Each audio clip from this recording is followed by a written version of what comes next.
So one of the things I want to talk about is the vascular anatomy of the face. Now, number one, there are some consistencies and then there are some inconsistencies. We have the carotid artery comes up over the angle of the mandible through a little notch, roughly here. Will make its way across the face.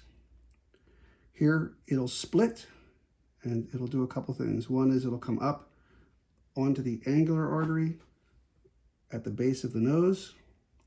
It'll feed the upper lip and lower lip. And this point is a little bit variable. And then the artery, the labial arteries, meaning the lip arteries, typically travel deep to this roll, but it's variable. Some people say it's 2 millimeters. There have been sectional anatomy that'll show it's in multiple different places.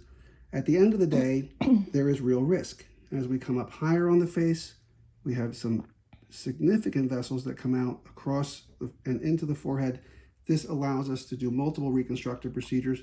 But at the end of the day, this is a real danger zone for filler because of the confluence of vessels. And all of the veins in this area, this is affectionately known as the Triangle of Doom, how you like that name, have no valves.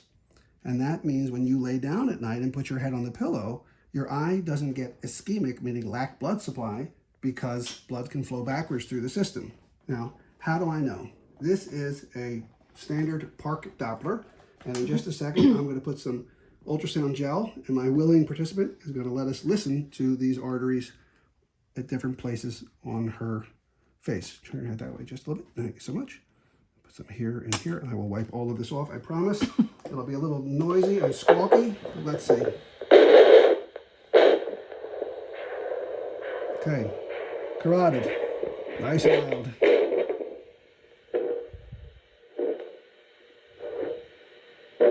Uh-oh, we lost you. Okay. Of course, we're right here.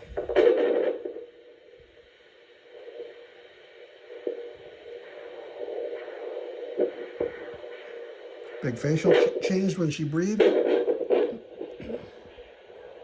Here's the artery on the other side.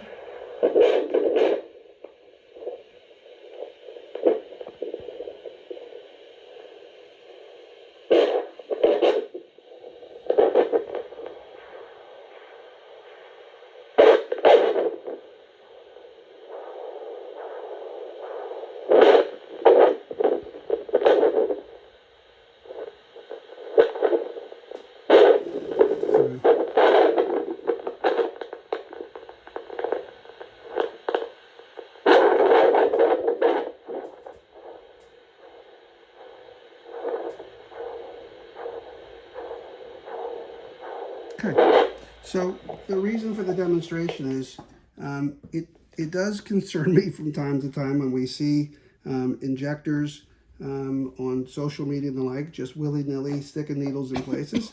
There is real risk to this. At the end of the day, there's really, you can mitigate some of the risk by knowing the anatomy. And then the other part is managing the issues when they happen. So at the end of the day, wherever you're going for your filler needs, make sure they understand the anatomy and make sure that they're prepared to manage the complications, and most importantly, that they've discussed whatever risks there can be with you. Filler in general is a safe thing to do. There are some risks. For example, I would not put filler here. When people talk about liquid rhinoplasty, in the absolute midline below the level of the corners of the eyes, I think is reasonable. But as you heard, there are vessels coming up along the sidewalls, so putting filler along the sidewalls, to me at least, seems dangerous. Same thing with putting a lot of filler in the tip of the nose. We have a good vasculature. We need to be mindful about putting filler here. And if we're doing anything in the jawline, we have to be mindful about where the facial artery comes up and across. Okay.